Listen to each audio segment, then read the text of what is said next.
मित्रांनो, एका गावात एक खूप आनंदी कुटुंब राहत होते. कुटुंबात एकूण 3 सदस्य होते.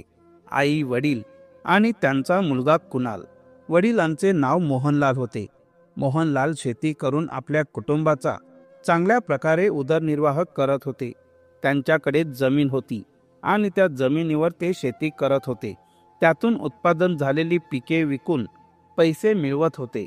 मोहनलाल हे खूप हळव्या स्वभावाचे होते. एके दिवशी मोहनलाल काही कामानिमित्त बाजारात गेले. तिथून परतायला त्यांना उशीर झाला.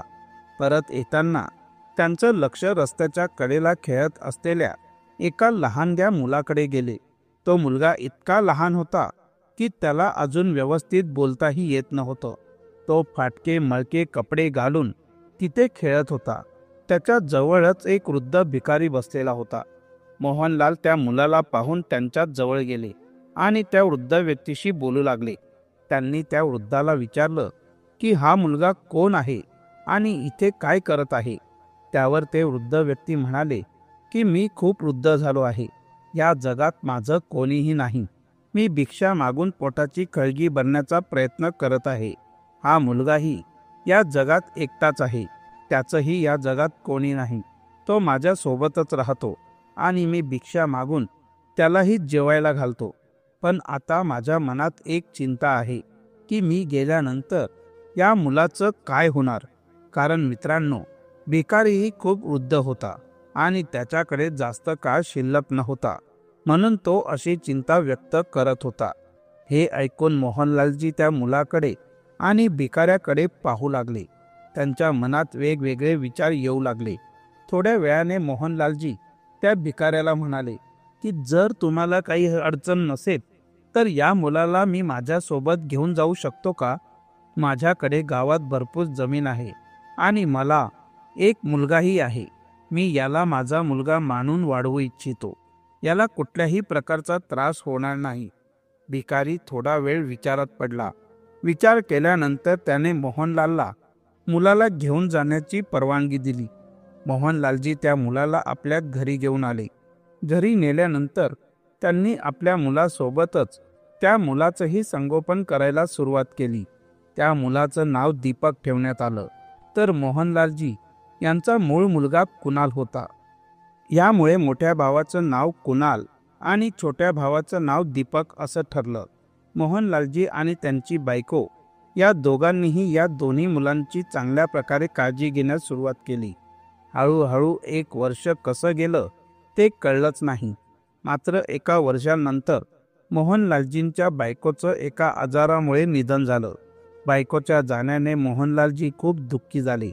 पण त्यांनी आपल्या मुलाकडे पाहिलं आणि विचार केला की मला त्याच्यासाठी खूप काही करायचं आहे. जर मी अशा प्रकारे हिंमत हारलो तर हे कसं चालणार.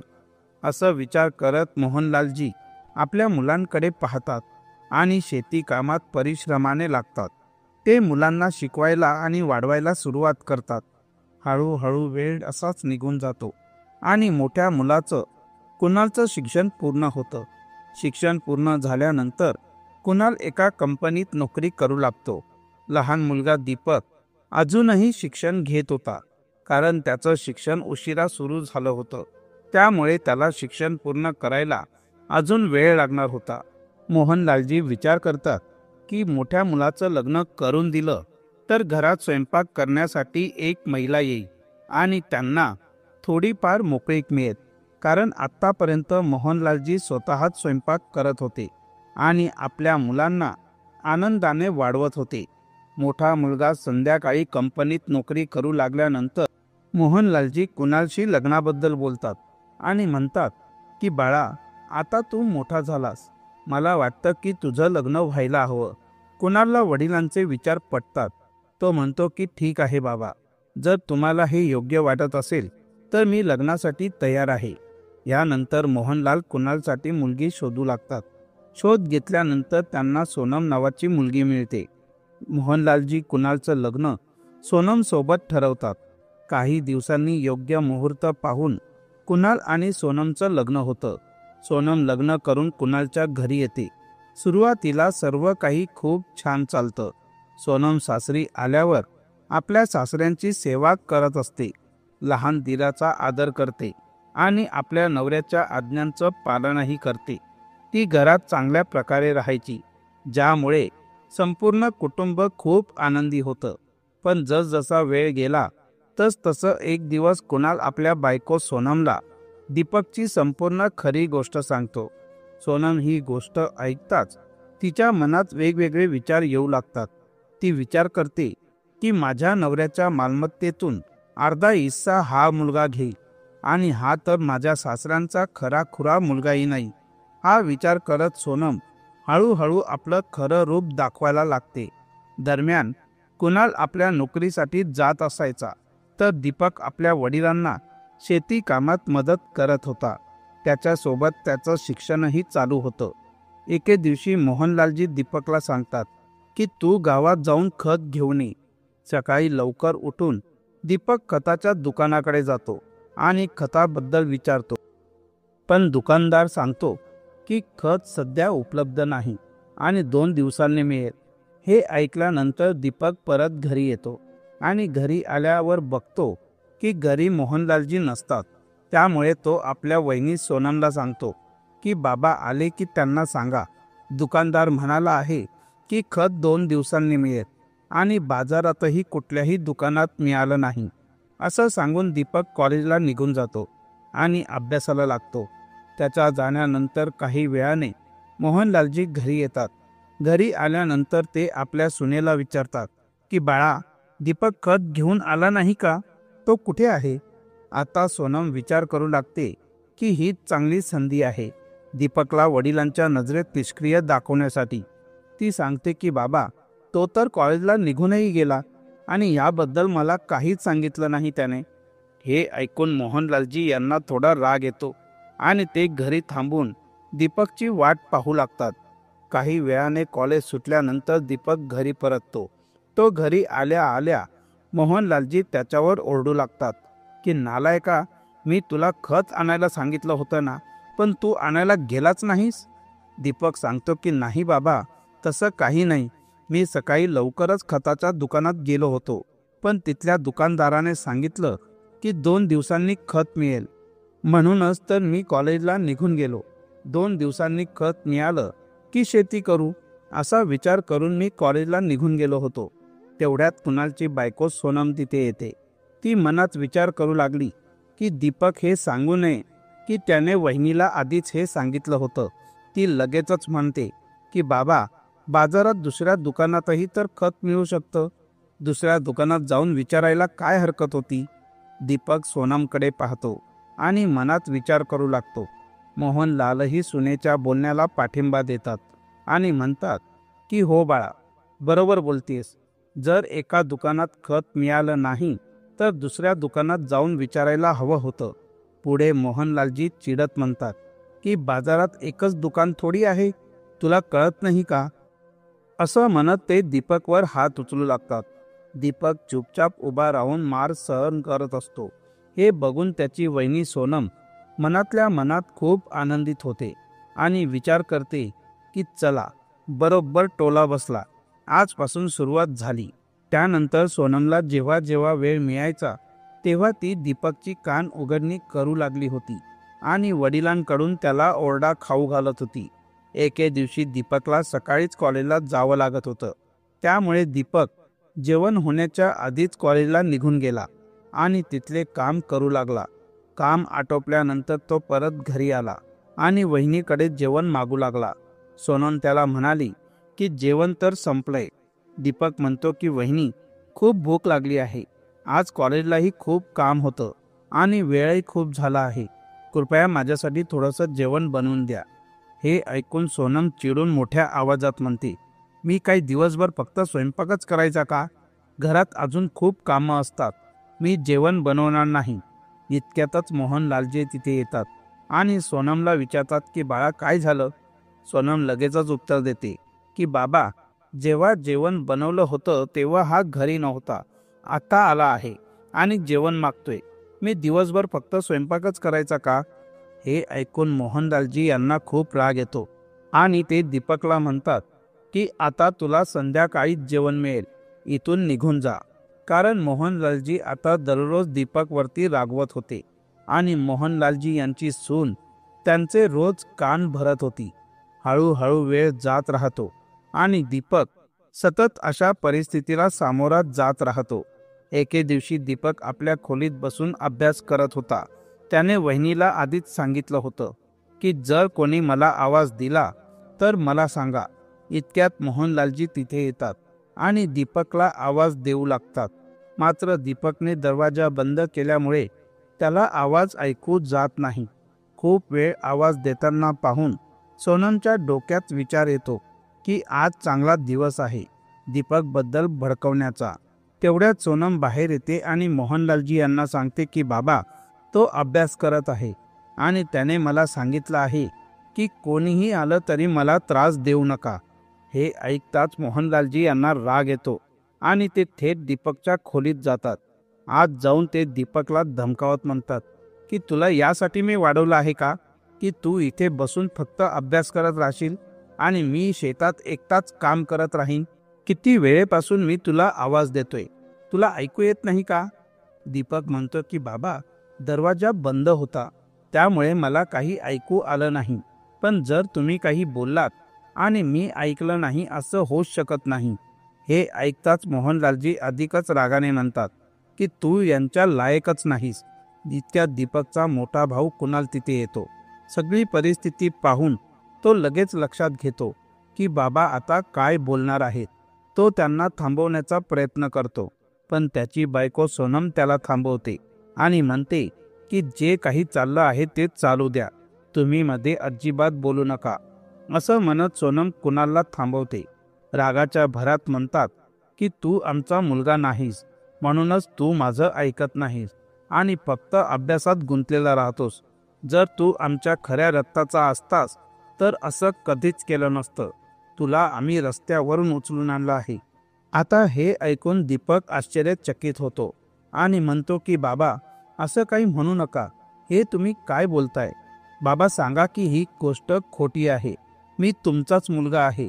तुम्हीच मला सांगितलं होतं की माझा जन्म झाला तेव्हा माझ्या आईचं निधन झालं होतं आणि त्यानंतर तुम्हीच मला सांभाळलं. मग तुम्ही हे कसं म्हणू शकता की तुम्ही मला रस्त्याच्या कडेवरून उचलून आणलंय? मोहनलालजी गंभीरपणे म्हणतात की ते मी फक्त तुझं मन राखण्यासाठी सांगितलं होतं. पण खरी गोष्ट अशी आहे की तू आमच्या रक्ताचाच नाहीस. हे ऐकून दीपक पूर्णपणे कोलमडून जातो. त्याच्या चेहऱ्यावर निराशा असते. तो आपल्या मोठ्या भावाकडे कुणालकडे जातो. कुणाल काही बोलणार इतक्यात त्याची बायको सोनम पुढे येते आणि म्हणते की बाबा, जे काही सांगत आहेत ते अगदी खरं आहे. मला देखील याबद्दल माहीत आहे. हे ऐकून दीपक पूर्णपणे खचून जातो आणि जोरजोरात रडू लागतो आणि ओरडू लागतो. थोड्या वेळाने तो शांत होतो आणि तो वडिलांकडे पाहून म्हणतो की बाबा, काही हरकत नाही. माझ्याकडून चूक झाली असेल तर मला माफ करा. जर तुम्हाला वाटत असेल तर मी पुढे शिक्षण घेणार नाही, पण मला या घरात राहू द्या. मी तुमचाच मुलगा बनून राहीन. पण मित्रांनो, मोहनलालजी खूप चिडलेले होते आणि त्यांच्या सुनेने त्यांचे कानही भरलेले होते. त्यांनी रागाच्या भरात कसलाच विचार केला नाही आणि गप्प राहून दीपकने बोललेल्या गोष्टींवर काहीच उत्तर देत नाहीत. उलट त्याला घराबाहेर ढकलून देतात आणि म्हणतात की तुझ्यासारख्याला आता या घरात राहण्याची गरज नाही. तू आता इतका सक्षम झाला आहेस की स्वतःचं आयुष्य व्यवस्थित जगू शकशील. आम्हाला तुझी गरज नाही आणि तुलाही आमची गरज नाही. हे ऐकून दीपकच्या डोळ्यात पाणी येतं आणि तो रडत रडत घराबाहेर पडतो. तो पूर्णपणे खचलेल्या अवस्थेत असतो. आता त्या घरात फक्त 3च सदस्य उरलेले असतात. हळूहळू काळ पुढे सरकू लागला आणि कुणालची बायको सोनम आता आपला खरा स्वभाव आपल्या सासऱ्यालाही दाखवू लागली. एके दिवशी दुपारी जेव्हा मोहनलालजी जेवायला घरी आले तेव्हा सोनमने त्यांना जेवण देण्यास नकार दिला आणि त्यांना उलटसुलट बोलू लागली व त्यांना जेवायलाही दिलं नाही. मित्रांनो, मोहनलालजी अजूनही आपल्या मोठ्या मुलाच्या कुणालच्या पगारावर शेतीचा खर्च भागवत होते. पण आता कुणालने त्यांना पैसे देणे पूर्णपणे बंद केले होते. मोहनलालजी जेव्हा आपल्या शेतात एकटे काम करायचे तेव्हा त्यांना अनेकदा दीपकची आठवण यायची. पण दीपक कुठे आहे याचा त्यांना अजिबात पत्ता नव्हता. त्याला घरातून बाहेर काढून आता 5 वर्ष झाली होती. या 5 वर्षात अनेकदा मोहनलालजी यांनी दीपकची आठवण काढली होती. त्यांच्याकडे दीपकचा फक्त एक पासपोर्ट साईज फोटो होता, जो त्याने 12वीत प्रवेश घेताना काढला होता. मोहनलालजी तो फोटो पाहून आपली वेदना हलकी करत होते. 2 वर्ष आणखीन सरली. 2 वर्षांनंतर अचानक मोहनलालजी यांची तब्येत खूपच खालावली. ते आजारी पडले आणि खाटेवरच आयुष्य जगू लागले. ही संधी सोनमने साधायचं ठरवलं. तिने विचार केला की आता या म्हाताऱ्याच्या सर्व मालमत्तेवर आपलं नाव लावून घ्यावं. तिच्या डोक्यात विचार आला, हा आजारी आहे, वकील इथेच बोलावता येईल आणि त्यांच्याकडून सह्या करून घेता येतील. ही योजना मनात ठेवून सोनमने आपल्या नवऱ्याला ही कल्पना सांगताना सोनम म्हणते की अहो, ही खूप चांगली संधी आहे. बाबा आता म्हातारे झाले आहेत आणि त्यांना दिसतही नाही आणि वाचता तर बिलकुल येत नाही. त्यांचं कधीही निधन होऊ शकतं. त्यांच्याकडून पूर्ण संपत्ती आपल्या नावावर करून घ्या, नाही तर तुमचा भाऊ येऊन या संपत्तीमध्ये हक्क मागू शकतो. हे ऐकून कुणाल देखील यावर सहमत होतो, कारण आता तो पूर्णपणे त्याच्या बायकोच्या बोलण्यावर चालत होता. नंतर कुणाल एका वकिलाकडून कागदपत्र तयार करतो आणि त्या कागदांवर मोहनलालकडून स्वाक्षरी करून घेतो. स्वाक्षरी करत असताना मोहनलालजी त्याला विचारतात की बाळा, हे कोणते कागदपत्र आहेत? त्यावर कुणाल सांगतो की बाबा, तुमच्या डॉक्टरांनी टेस्ट करायला सांगितले आहे, त्यासाठीच तुम्हाला स्वाक्षरी करायची आहे. मित्रांनो, स्वाक्षरी केल्यानंतर सगळी संपत्ती कुणालच्या नावावर होते. त्यानंतर ते दोघंही आपला खरा रंग दाखवायला सुरुवात करतात. कुणाल आणि सोनम मोहनलालजी यांना त्रास देऊ लागतात. त्यांना चांगले जेवण देत नाहीत आणि एके दिवशी त्यांना इतका त्रास देतात की मोहनलालजी म्हणतात की ताबडतोब माझं घर रिकामं करा आणि या घरात तुम्हाला राहण्याची गरज नाही. ही गोष्ट ऐकून सोनम जोरात हसते आणि म्हणते की हा म्हातारा वेडा झाला का? त्याला काहीच समजत नाही.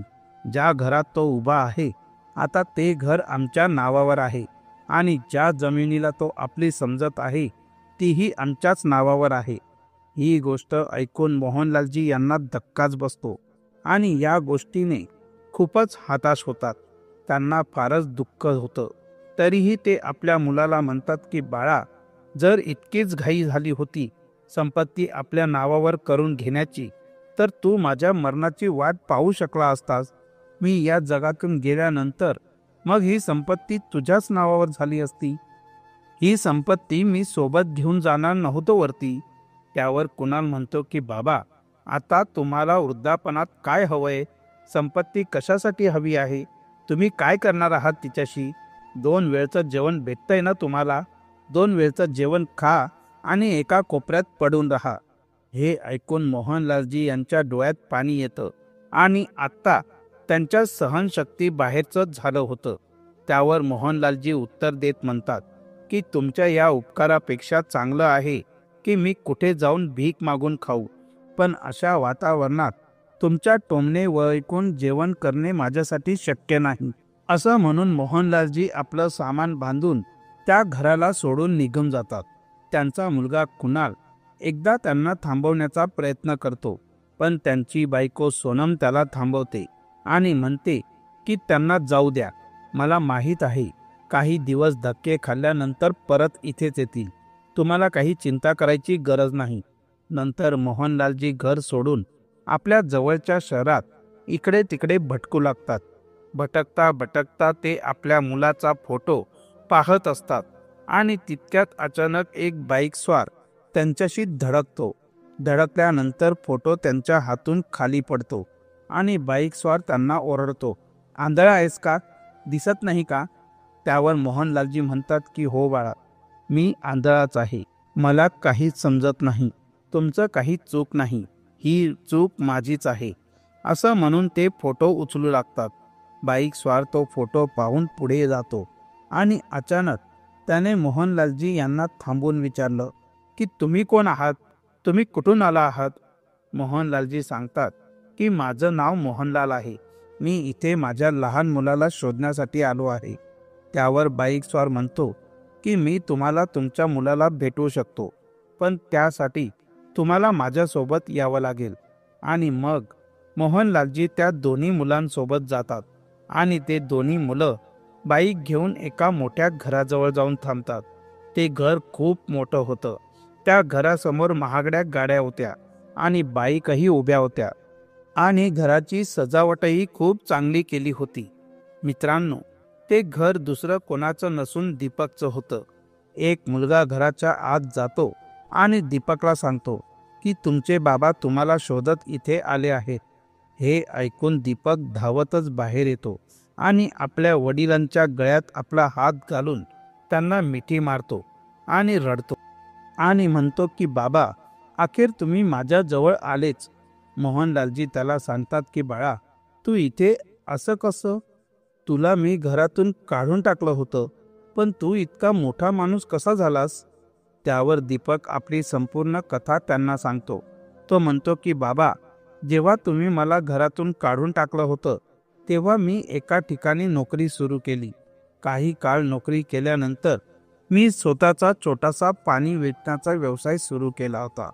पाणी विकण्याचा व्यवसाय माझा चांगला चालू लागला. मी पाणी पाऊच आणि बाटल्या बनवून विकायचो आणि सप्लायही करायचो. त्यामुळे मला चांगला पैसा मिळायला लागला. माझं काही कुटुंब नव्हतं, म्हणून मला काही खर्चही नव्हता. त्या पैशांचा वापर करून मी एक घर बांधलं आणि त्या घरावर तुमचं नाव लिहिलं आहे, मोहनलाल निवास. बघा, दिसतंय का तुम्हाला? हे ऐकून मोहनलालजींच्या डोळ्यातून अश्रू येतात आणि ते आपल्या मुलाला जोरात मिठी मारतात. नंतर दीपकही आपल्या वडिलांना घरात घेऊन जातो आणि त्यांना बसवून विचारतो की बाबा, तुम्ही कसे आहात? मोठा भाऊ कसा आहे आणि वहिनी कशी आहे? आणि तुम्ही इथे मला शोधायला आलात? हे ऐकून मोहनलालजींचं मन भरून येतं आणि ते आपल्या मनातील सर्व कथा दीपकला सांगतात आणि म्हणतात की बाळा, तुला घराबाहेर काढल्यावर तुझी वहिनी मला खूप त्रास द्यायला लागली आणि त्यांनी माझी सर्व संपत्ती त्यांच्या नावावर करून घेतली आणि मला धक्के मारून घराबाहेर काढून दिले. हे ऐकून दीपकला खूप राग येतो, पण दीपक त्यांना शांत करत म्हणतो की बाबा, काही हरकत नाही. हे घर तुमचंच तर आहे आणि तुम्ही इथे राहू शकता. आता तुम्ही या घराला आपलं घर समजूनच इथे राहणार आहात. दीपकचे हे शब्द ऐकून मोहनलालजींच्या डोळ्यातून पाणी आलं आणि ते रडू लागले की मी किती मोठी चूक केली आहे. पण मोहनलालजी एकदम विरोध करत म्हणाले की नाही बाळा, मी इथे नाही राहू शकत. पण दीपक त्यांना समजावतो आणि त्या दिवसापासून ते दोघंही इथे राहू लागतात. काही दिवसांनी दीपक आपल्या मोठ्या भावाकडे कुणालकडे 2 लोकांना पाठवतो आणि त्यांना विचारायला सांगतो की त्यांची संपूर्ण संपत्ती किती रुपयांमध्ये तो विकायला तयार आहे आणि त्याला हे सांगू नका की मी कोण आहे. ते 2 माणसं कुणालच्या घरी जातात आणि संपत्तीच्या बाबतीत चर्चा करतात. कुणाल ती संपत्ती विकण्यास तयार होत नाही, पण त्या माणसाने त्याला त्या संपत्तीच्या डब्बल रकमेची लालच दिली आणि त्यामुळे तो लालची झाला व संपत्ती विकायला तयार झाला. तो 1 कोटी रुपयांमध्ये सर्व काही देण्यासाठी तयार होतो. त्या लोकांनी बनवून आणलेल्या कागदांवर स्वाक्षरी घेतली जाते आणि सांगतात की आमचे मालक पैसे घेऊन नंतर येणार आहे. पण स्वाक्षरी झाल्यानंतर त्या माणसांनी त्यांना पैसे दिले नाहीत आणि त्यांनी दीपक आणि मोहनलालजी यांना फोन करून सांगितले की स्वाक्षरी झाली आहे, तुम्ही पैसे घेऊन या. त्या दोघांना तिथे पाहून कुणाल आणि त्याच्या बायकोला आश्चर्याचा धक्काच बसतो. ते दोघं आल्यानंतर ते कुणाल आणि त्याच्या बायकोला पैसे देण्यास नकार देतात. मोहनलालजी त्यांना म्हणतात की तुम्ही मला या घरातून बाहेर काढून टाकलं होतं आणि आता मी तुम्हाला घरातून बाहेर काढणार आहे, कारण हे घर आता माझ्या पोटच्या मुलाच्या नावावर आहे आणि तुमचा यावर काहीच अधिकार नाही. असं म्हणत मोहनलालजी कुणाल आणि त्याच्या बायकोला घरातून बाहेर काढू लागतात. पण दीपक त्यांना थांबून म्हणतो की बाबा, काही हरकत नाही. ते काही चुकले जरी असले तरीही कुणाल माझा मोठा भाऊ आहे, तर त्यांना इथेच राहू द्या. मी तुमच्या समोर हात जोडतो. हे ऐकून मोहनलालजी त्याला म्हणतात की बाळा, तू मध्ये येऊ नकोस. पण दीपक त्यांना समजावून सांगतो आणि अखेर मोहनलालजी त्याच्या आग्रहावर मान्य होतात. पण मोहनलालजी एक अट ठेवतात. ते मोठ्या मुलाला आणि त्याच्या बायकोला सांगतात की तुम्ही इथे कामगार म्हणून राहण्यास तयार असाल तर मी तुम्हाला इथे ठेवून घेईन आणि आम्ही मालकासारखे आरामात इथे राहू. यावर कुणाल आणि सोनमही सहमत होतात, कारण पैशांच्या लालचीने कुणालने आपली नोकरी आधीच सोडली होती आणि तो आरामात बसून खात होता आणि त्यामुळे त्याच्याकडे दुसरा कोणताही पर्याय उरला नव्हता. त्यानंतर ते दोघंही घरात एका नोकराच्या रूपात राहू लागतात. मित्रांनो, ही एक अशी कथा आहे जिथे एका बापाने त्याच्या मुलाला घरातून बाहेर काढले, पण तो मुलगा लाखोंची संपत्ती कमावून आला आणि त्याने त्याच्या वडिलांना परत त्यांचा मान मिळवून दिला. मित्रांनो, आपल्याला मोहनलालजी, दीपक, कुणाल आणि सोनम यांच्या वागणुकीबद्दल काय विचार करता? आपल्याला ही कथा कशी वाटली? आपली प्रतिक्रिया कमेंट बॉक्समध्ये लिहून आम्हाला पाठवा आणि आपल्या मित्रांसोबत शेअर करा. जर व्हिडिओ आम्हाला आवडला असेल तर कृपया लाईक आणि चॅनलला सबस्क्राईब नक्कीच करा, ज्यामुळे आम्हाला प्रोत्साहन मिळेल. ही कथा सांगण्याचा उद्देश कधीही कोणाला त्रास देणे असा अजिबात नाही, तर फक्त आपल्या जीवनात काहीतरी शिकून त्याची योग्य वापर करून आपल्या जीवनात लागू करणे असा आहे. तर मित्रांनो, लवकरच नवीन विषयांसह आणखी एका व्हिडिओमध्ये भेटू. तोपर्यंत जय हिंद, जय भारत. आपण संपूर्ण कथा शेवटपर्यंत ऐकली त्याबद्दल आपल्या सर्वांचे मनापासून आभार. थँक्यू.